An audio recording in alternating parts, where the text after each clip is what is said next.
Resume recording. Okay. So again, thank you everyone for joining us, Real Transition Partners Lunchtime Learning webinar. My name is Dawn Monaco and I am the project director. I work for SPAN Parent Advocacy Network.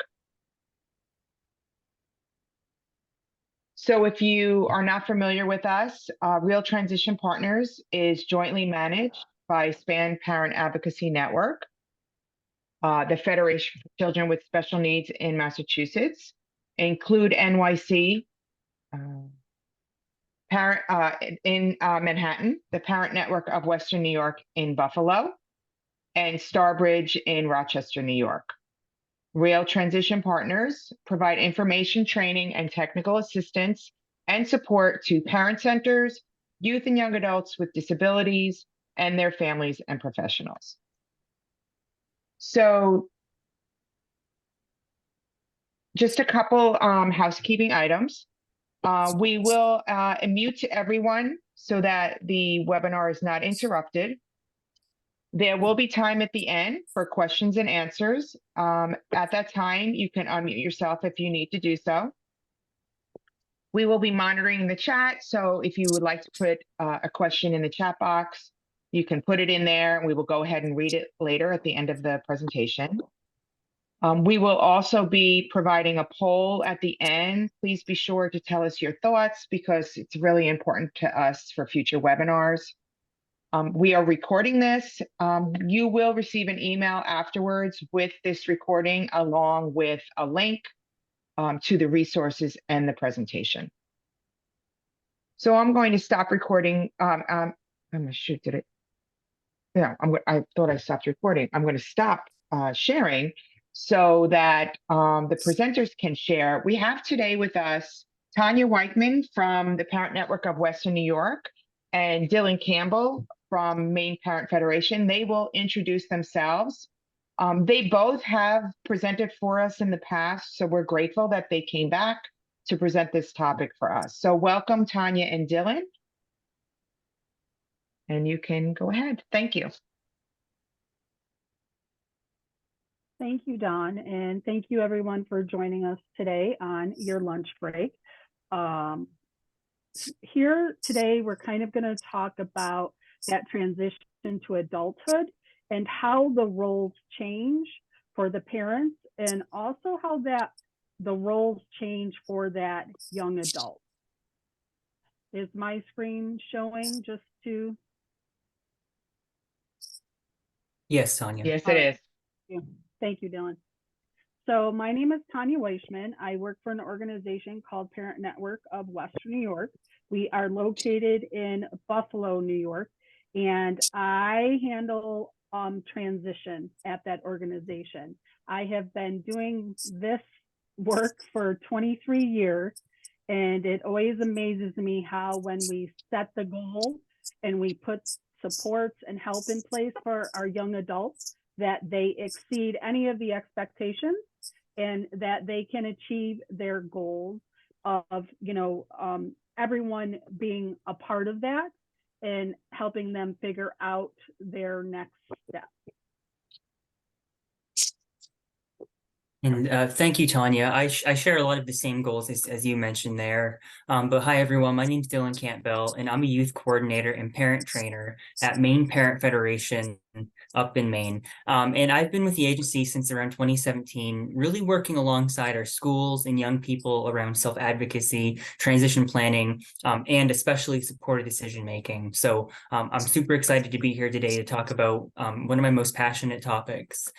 So I've been involved with the center for the last few years. In the last couple of years, I've been involved in working alongside our parents, getting them trained on all of our latest trainings, from transition to supported decision-making as well. Tanya and we presented this a couple of months ago in New Jersey, and that was our first time presenting, but I think it went pretty well. But I'm excited for you guys to really kind of join the conversation today of talking about the change in roles for our young people and for our parents. Thanks, Dylan. So when we think about transition starts from the minute we are born. And then, throughout our lives, we have these, these bigger transitions, or we have these transitions that stick out. So this is just kind of when we talk about, growing up and what that looks like. These are probably all the stages and the ages that most are familiar with.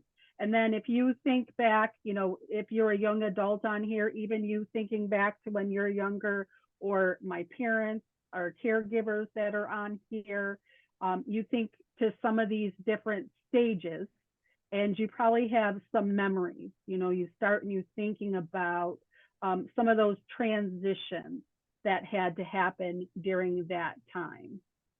And each one brings a different perspective. When we think about our caregivers or our parents, there are just things they are striving for. I think one of the main things is always, we hear this all the time, that they want more for their child than they had. And that could mean opportunities, options, choices, but they are always kind of striving for more. And one of the key pieces in any relationship, I think, is communication. And a lot of times, we're striving to have that communication with each other. And I think sometimes this becomes a little more difficult as that young adult is getting older, because they have more knowledge. You hopefully are encouraging them to, speak their voice, to, have their voice be heard. But sometimes we don't always agree with or appreciate what we hear, but we should always be listening to be, to hear, not just to be heard. A big piece of communication is listening. And that becomes a very important factor, especially when you're making, decisions, especially when it's leading to, that adult world and some of those things that are going to be there. We always want to provide clear and realistic expectations. I think one of the things any parent or caregiver, we want success. We want them to be successful that first time. But we also have to remember that we need to give our young adult that dignity of risk. Sometimes, think of yourself as an adult. Some of those decisions that maybe weren't the best or didn't turn out the best are where you learn some of your best lessons. That's where you learned how to, to adapt, where you learned how to be flexible. So sometimes those non-perfect situations are the best way to learn how to, deal with things as you're moving forward.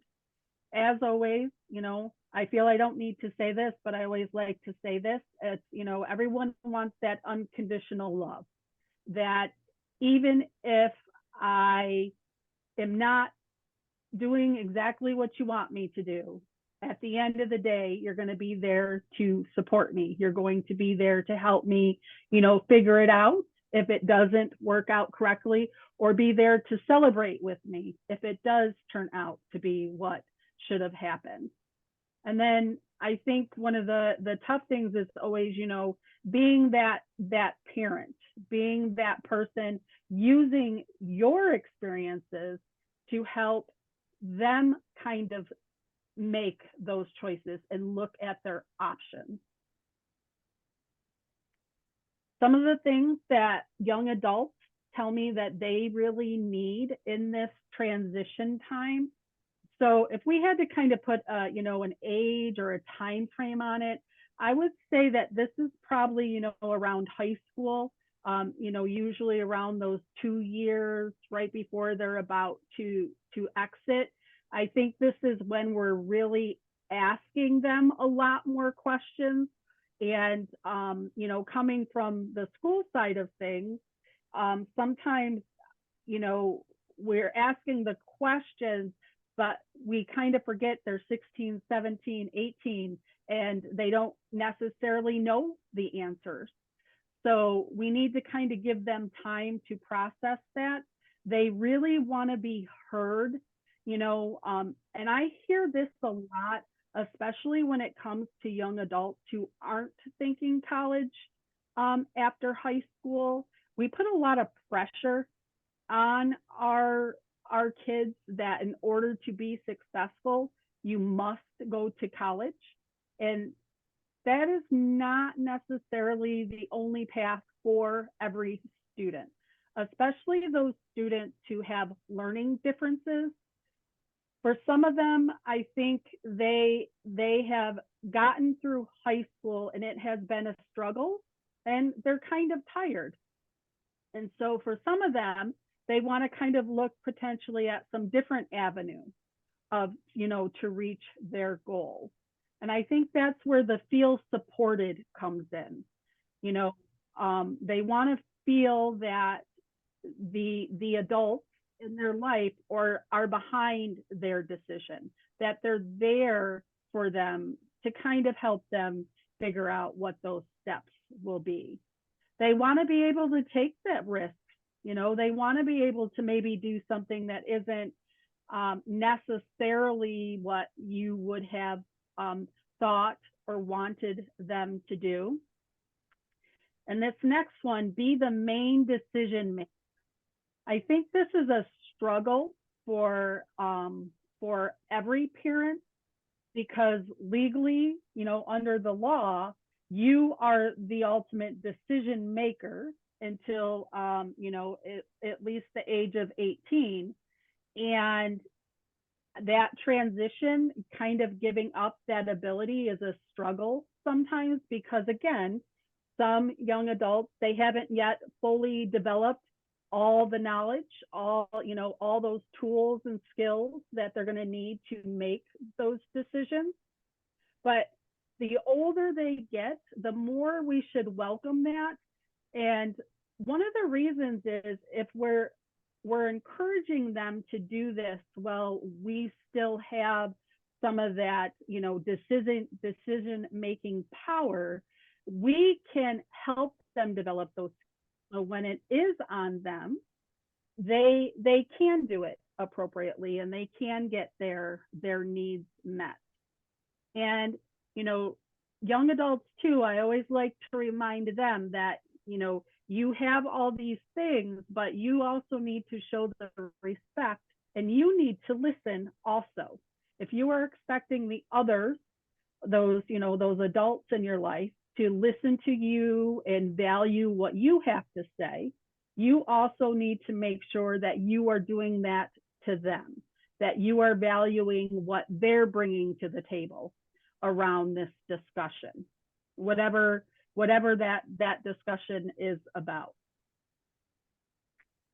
So we're going to kind of look at some of the roles of the parents.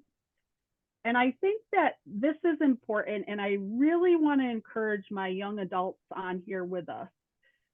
I want you to kind of put yourself in your parents, your caregiver's shoes, and the perspective that they're coming from.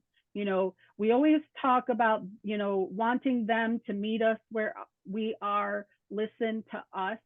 We need to remember that there is there's a lot that has been involved with helping you grow into that confident young adult that you are. And so sometimes these things need time to transition, for some of that, to fall solely on you. A lot of the adults in the life, they are the family managers.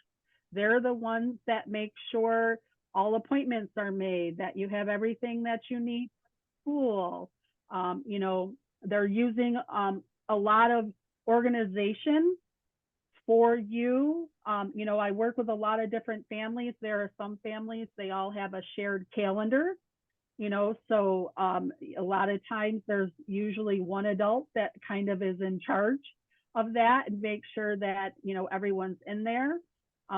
So we need to start thinking about how can we transition some of this, responsibility of being that manager of things onto the young adult. And as the young adult, how could you take on some of that responsibility? What are some of those things that you could take on?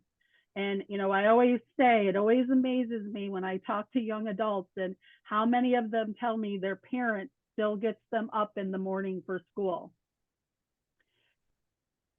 It's something simple. It's something we don't think about. Yes, it's just easier, but that is one of the first steps of leading to independence, is being able to, get yourself up, get yourself moving to accomplish what you need to accomplish that day.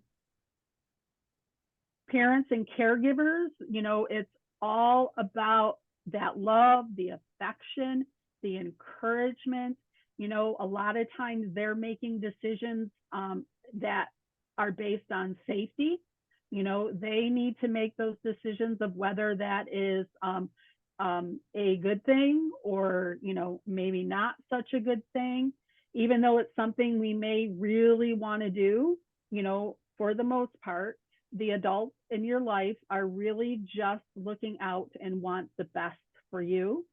And I think sometimes, I remember as a young adult, we developed this idea of there's no way that they could understand what I'm going through.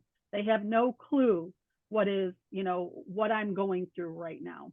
And the truth is, at one point, they were your age. Things have not changed that much. There's all still kind of the same similar things that are, that come up that young adults need to start making decisions about, need to start having conversations about.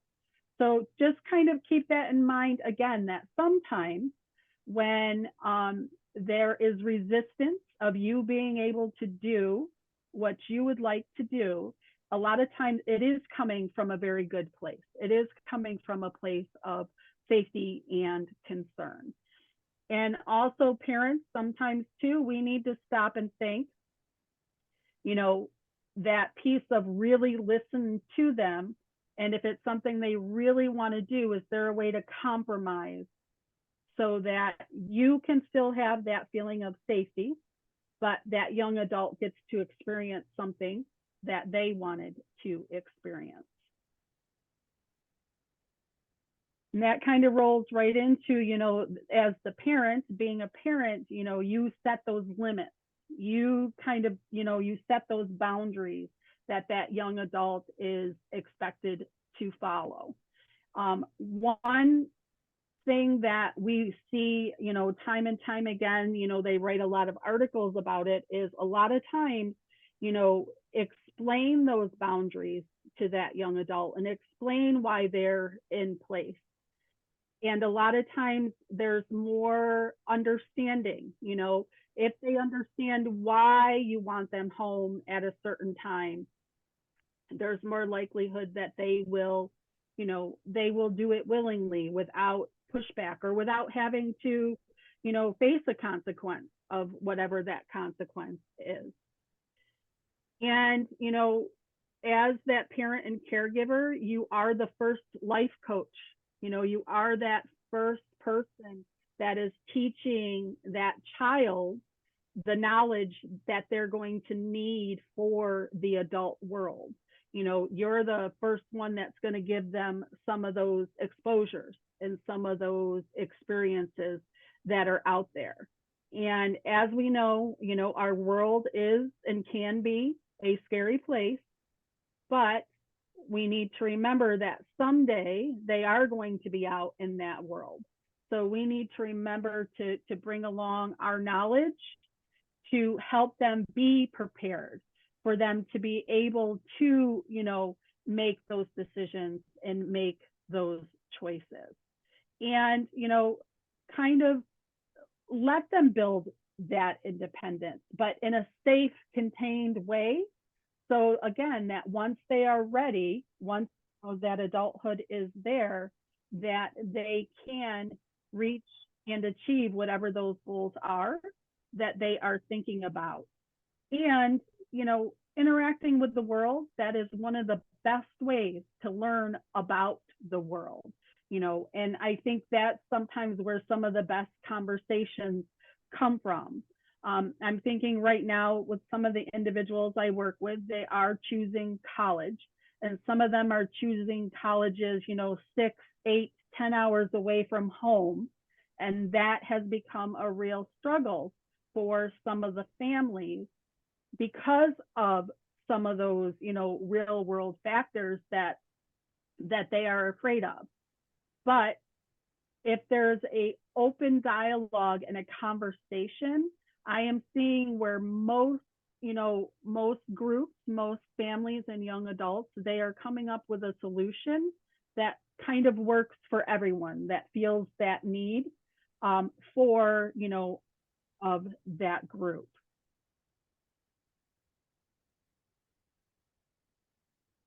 And just like when we think about, from birth to growing, those roles are ever changing. It's always changing. And sometimes I think we just get in the heat, in the moment of living life, that we forget sometimes we have some of these big stages, these big parts that are coming up where that role is, always going to change. From that, the parent caregiver perspective, you're really watching this little human develop their personality. You're watching them develop their temperament. You're seeing how they face the world. You're seeing how they face, adversities. You're seeing how they overcome some of those challenges. You're letting them grow at their own pace. You're, providing the level of support that you need. And if you are a parent or a caregiver of multiple children, I just encourage you to remember, look at each child individually, because each person is a little bit different. There may be a lot of similarities, obviously being raised in the same family, same values, same cultural, experiences, but they're still all a little bit individual. So what one child needs, another one may not. So, just kind of keep that in mind too, because I hear that sometimes from the young adults I work with, that because they had an older sibling that maybe didn't make the right choices and had some consequences to that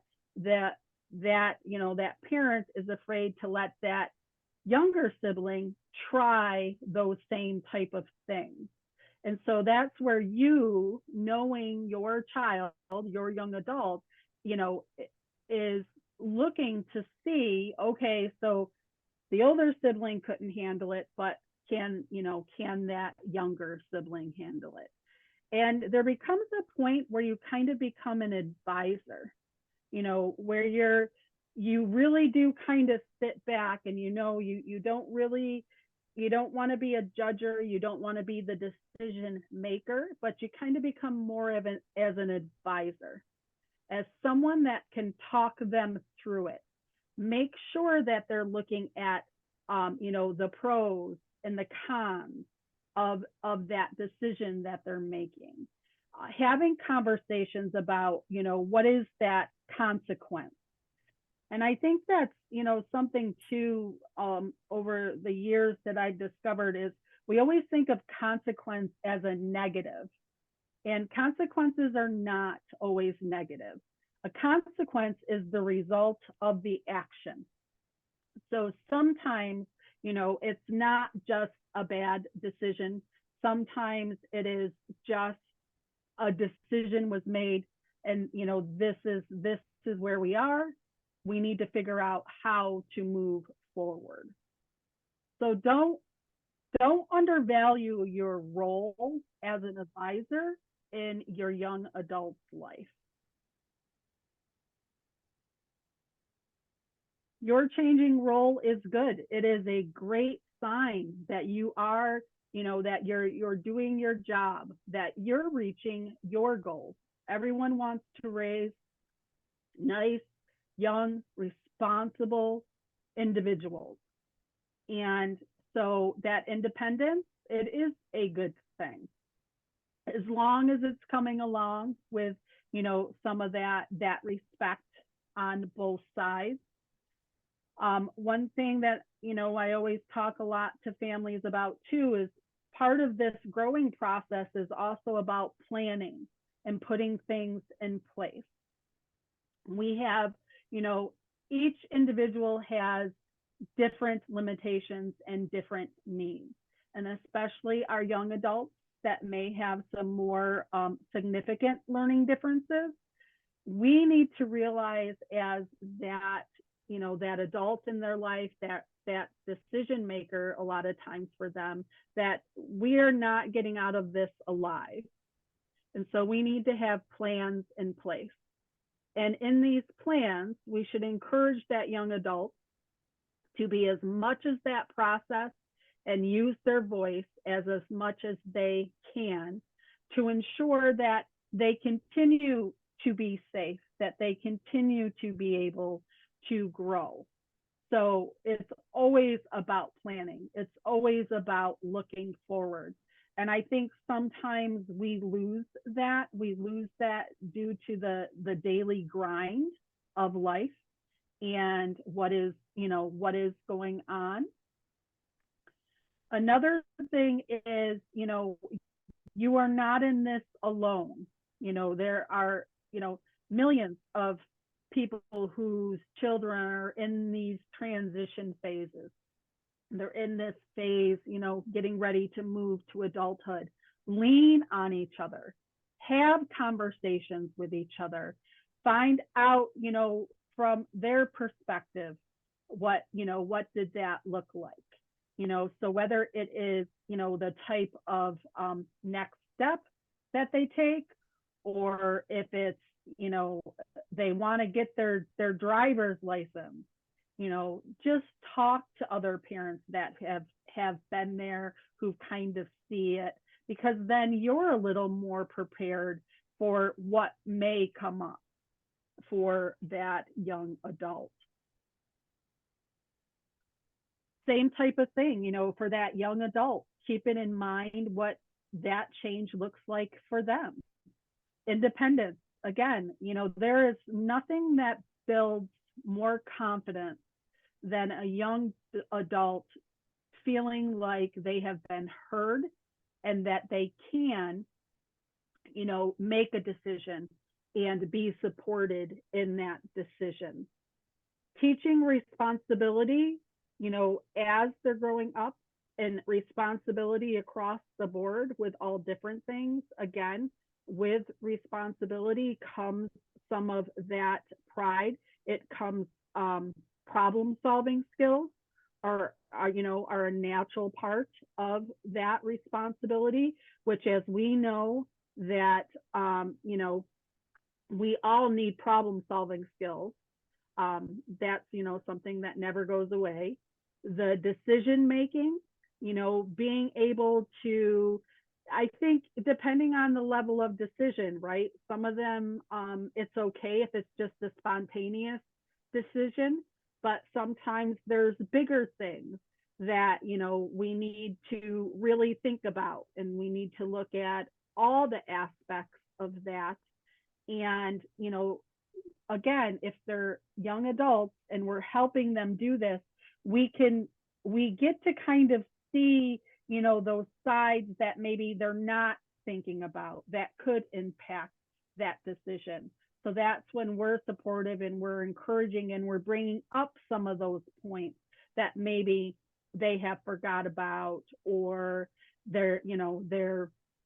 it's just not even on their radar.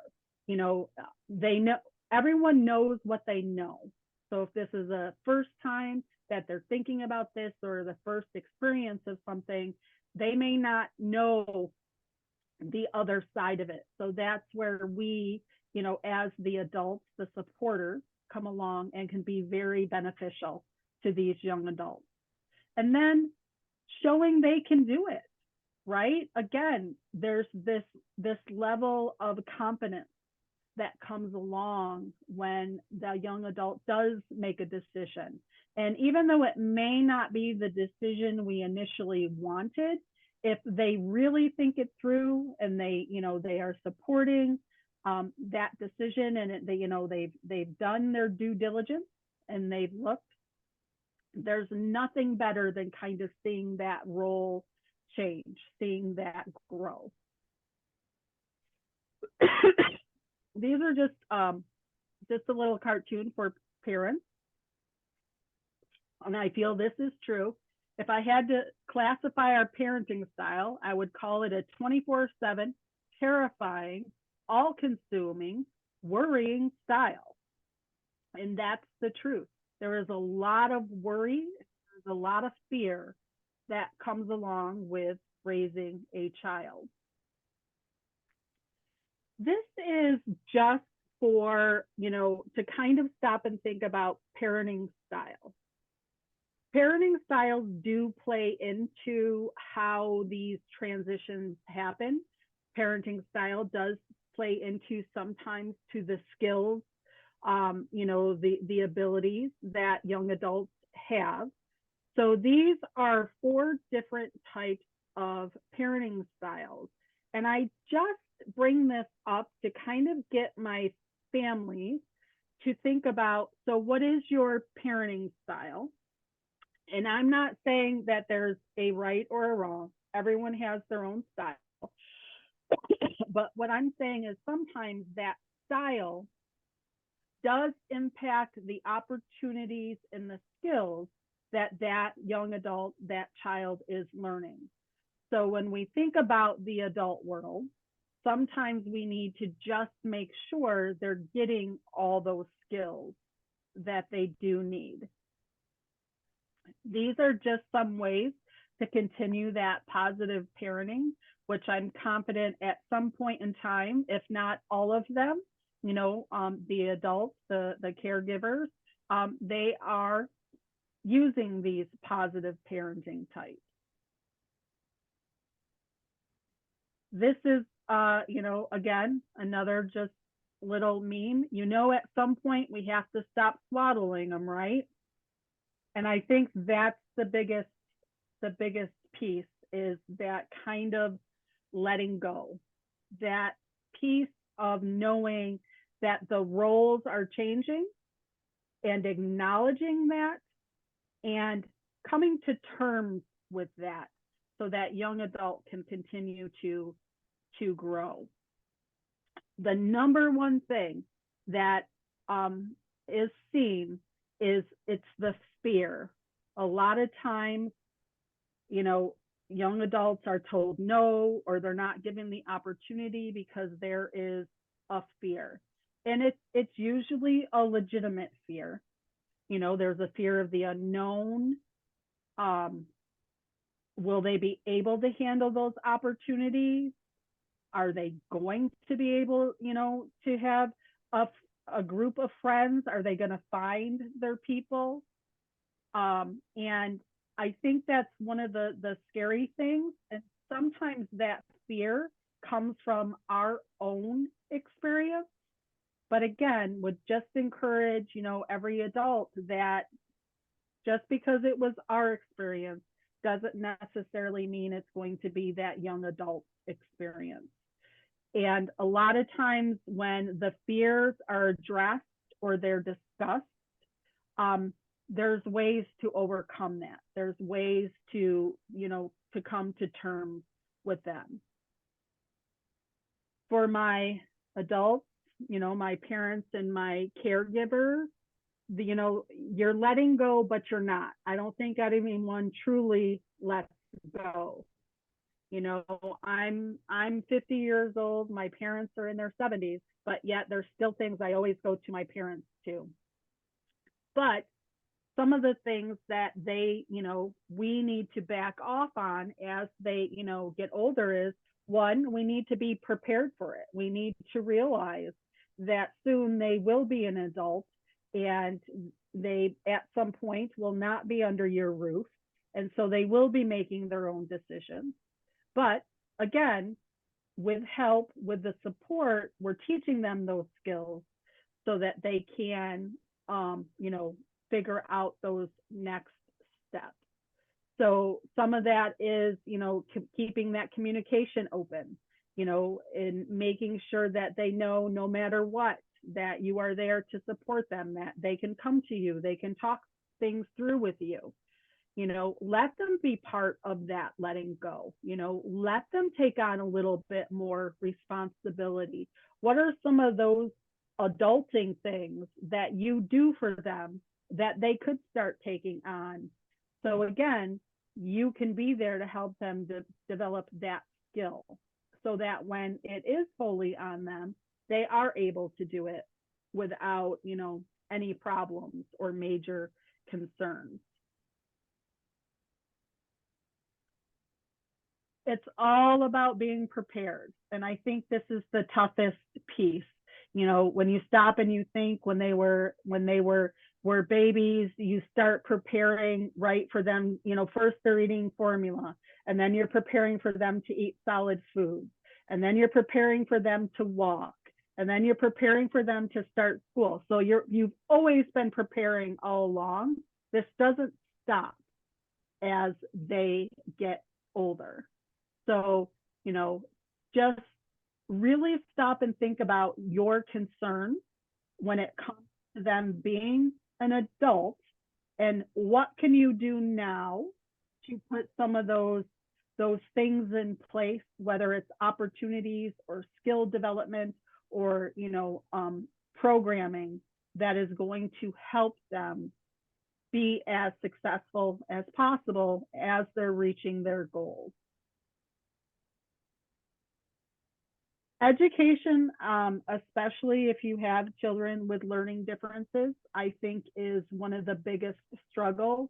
A lot of our laws and regulations make, parents very much a part of this decision.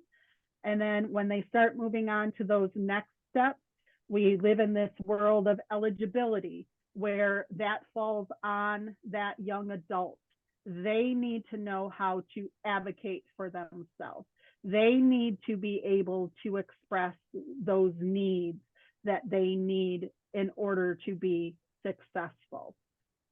And again, the sooner they're part of this process, the easier it is as they do get older and they're thinking about and looking at that next step.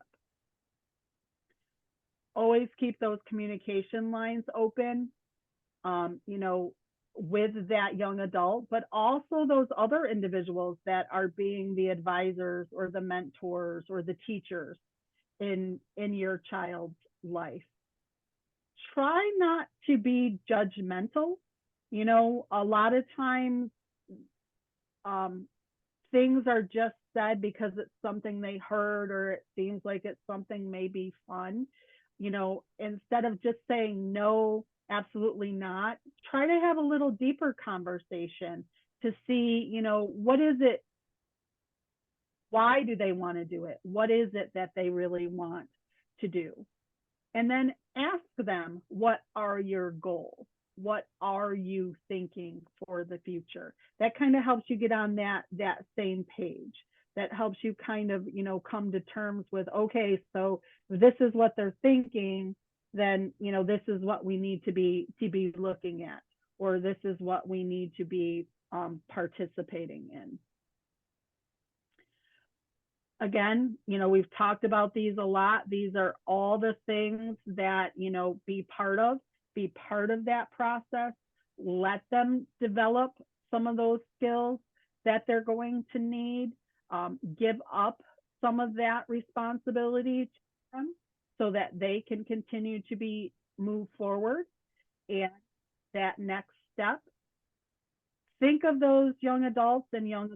You should think of your life as 4 different components: live, learn, work, and play. And how are you going to fill those days? What are you going to do? I think we really underestimate how, as a child up to a young adult is going through the school system, how much it fills a lot of these components of their life. And then suddenly we're an adult and we kind of need to fill these ourselves. You know, we're no longer required. You know, we've met our educational requirements. So a lot of times we need to think just beyond that education. You know, we do need to think about these other components of life and making sure that we are providing support in all those different areas. My young adults, I'm just going to encourage you that empty nest syndrome is a real thing. You know, parents, cut them a break, make them a part of your life, have a conversation with them so they know where you are, what you're thinking, what you're doing. And then, you know, they're just going to be more supportive when they know of what is going on. So with all of that being said, there's a lot of pieces and a lot of parts of the letting go. I'm going to turn it over to Dylan, and he's going to talk to us about supportive decision making and how that becomes part of, you know, that process of letting go. Yeah, and thank you, Tanya. That was really nice leeway into this part of the presentation here. I think really that letting go piece is one of the toughest pieces for families. And I relate to my own family when I think about that. My younger brother, he just turned 18 in September, so we're currently in the planning and thinking phase for what's our own plan going to be for our young person. And supportive decision making is it's really a topic that I want you to think of it in two ways. And we can go to the next slide, Tanya. But really, supportive decision making is the idea. It's when a person with a disability exercises their right to make decisions for themselves while still accessing a support network of their choosing. And we can go one more slide, Tanya. But supported decision making is really the idea that we all have a support system when we try to make decisions.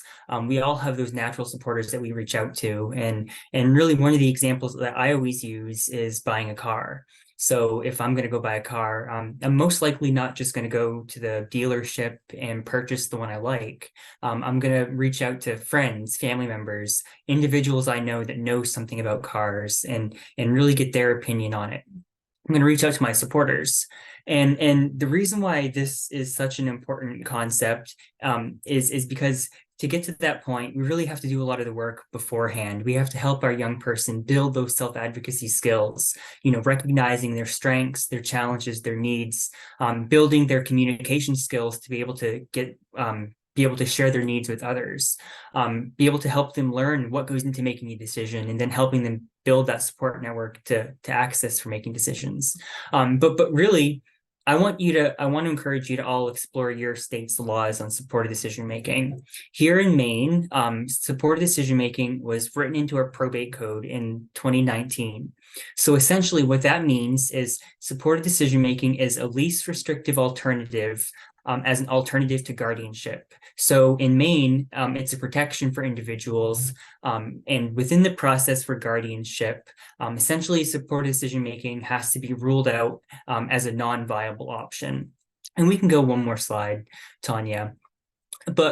But really, this protective idea, this idea of supported decision making, is again based off something that we're all doing every single day. What we're doing is really formalizing that concept for our young people with disabilities. You know, because really at the core, supported decision making is based off the idea that we all have the right to make choices, that we can receive assistance without giving up the right to make choices, and that people need help in understanding, making, and communicating their choices, and that's okay. So it's really based off the idea that we all need support when making decisions, and that doesn't mean a person should give up their right to make choices. And we can go again. Next slide, Tanya. But so really it's based off that idea, and we're formalizing that concept for our young people, and that the concept that Tanya was mentioning, really about changing roles and changing roles as a parent, that's no more true really throughout a person's life than it is during supported decision making. Because really, as you know, being a parent, we've been in that role for 18 years. You've been their protection. You've been there to decision maker. My apologies. But now you're really kind of thinking, how do we support them with their own goals, their values, their own ambitions? So how do we recognize, while giving respect to that young person, so how do we recognize and validate their thoughts, and their decisions, their opinions?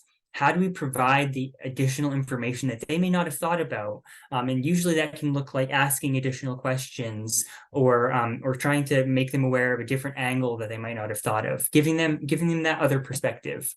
How can we commit to our young person, committing to providing to support?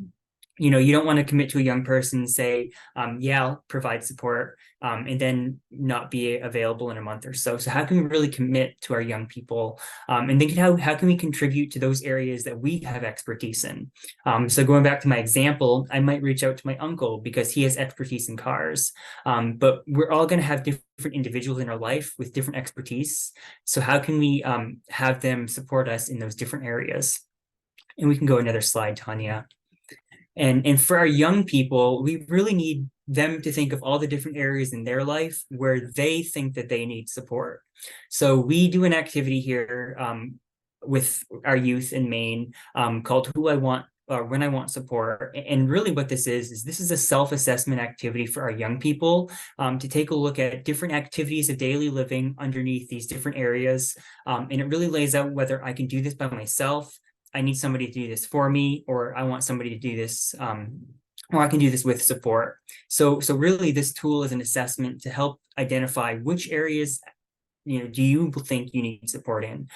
Which areas, which activities do you believe you'll need assistance for?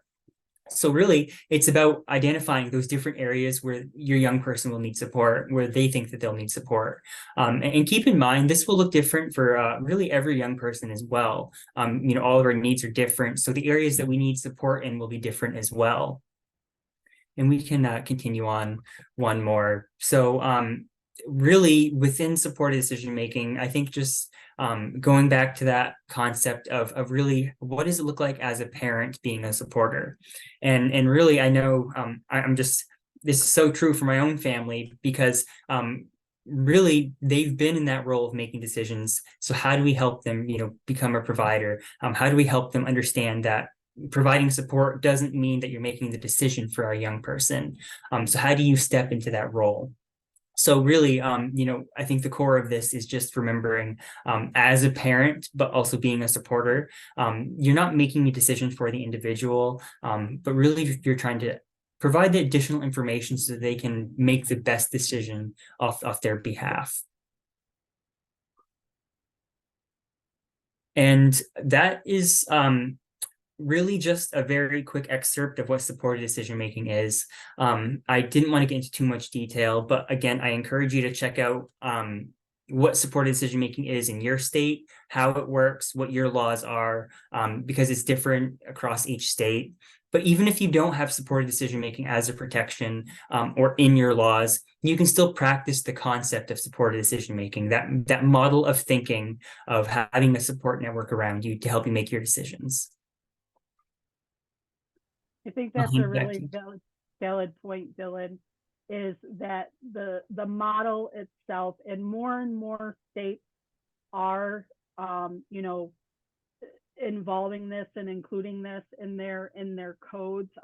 New York State just actually within the past year and a half has included this, but the model is phenomenal and it goes right along with that, that process of letting go. Yeah, and I think that's so important, and really I think acknowledging that how it is tough for families. And I think of it for my own as well.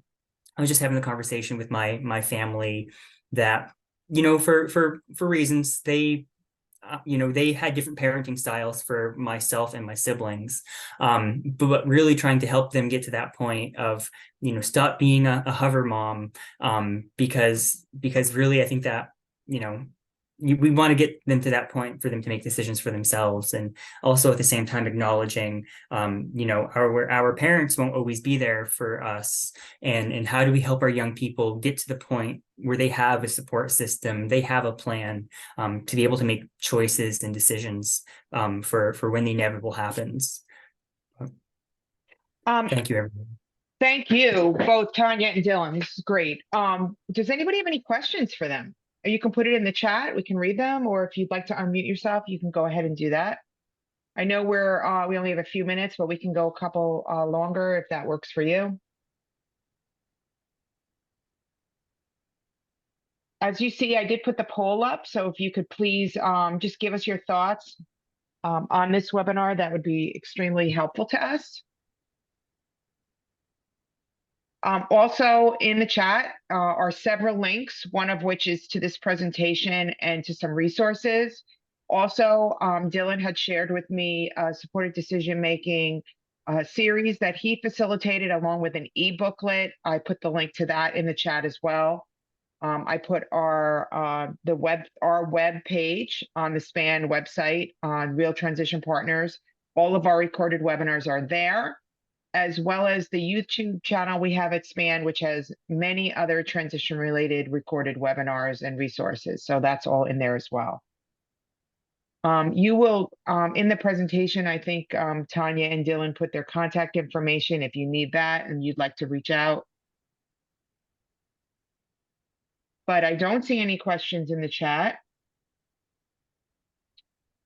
I think the information that Dylan shared regarding supported decision-making, when that is something that we start early with our young adults when they're even in middle school, makes the transition from high school to adult life a little bit more smoother when we give them, we listen to their voice and we give them skills. So this was wonderful. I hear there is one question for those students with IEPs who are still in school. What recommendations you have to support self-advocacy? Any suggestions for SMART IEP goals? Do either one of you want to?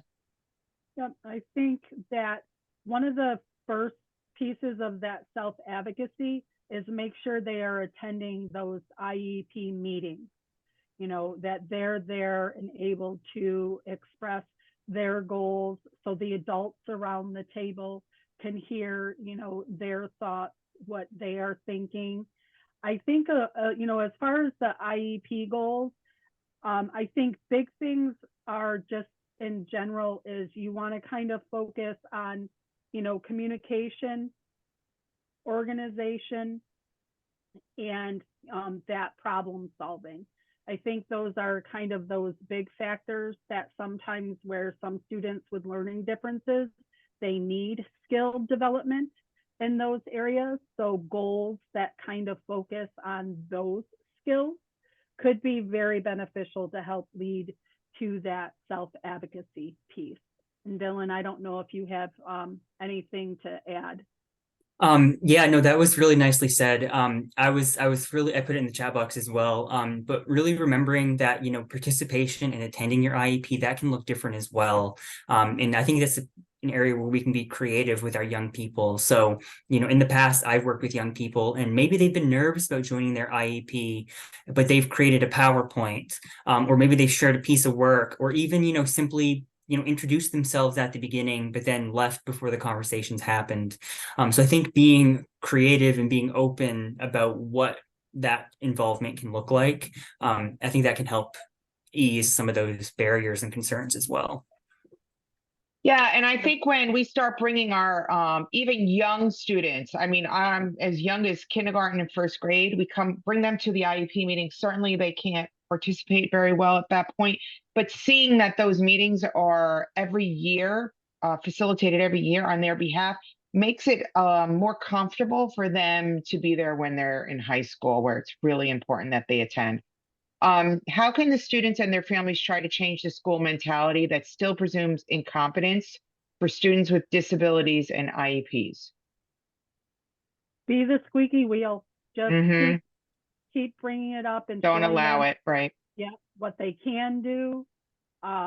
Show them things that have been successful, you know, maybe outside of school, and pull in those teachers that have, you know, that see the ability. I think sometimes, a lot of times, especially when it comes to the IEP meetings, you're just working with a specific group that may not necessarily be working with that young adult, that child on a regular basis. So pull in some of those teachers that agree with, or that are in agreement that there's potential. Every single person has potential when given the right supports and opportunities. Yes, and Dylan says, don't know that you have a community. We are all here because we understand you have a wonderful resource at SPAN. Thank you. That can back you up. And each one of your states has a parent center similar to SPAN. If you don't know how to find that parent center, you can go to parentcenterhub.org. I will put that here in the chat, and you can find the parent center in your state.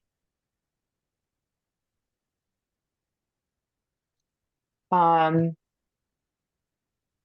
I want to thank you all for attending. Oh, she's asking if there's retaliation. What should you do? I mean, first of all, everything should be in writing. So I don't know if you want to answer that, Tanya. If the school district Yep. I would retaliate. just reach out to your local parent center, find out who Yeah. your parent center is. They can help guide you, whether it's to communicate with the district or if potentially you need to take it to, the Board of Education or potentially even a lawyer. It just depends on the situation and what that means. But I would encourage you to find your local parent center to help you through that. Yeah, and someone just said Agreed. they need to speak with SPAN. So you can call the SPAN office and ask to speak with a technical assistant to help you with whatever it is you need help with. I'm putting the phone number in the chat.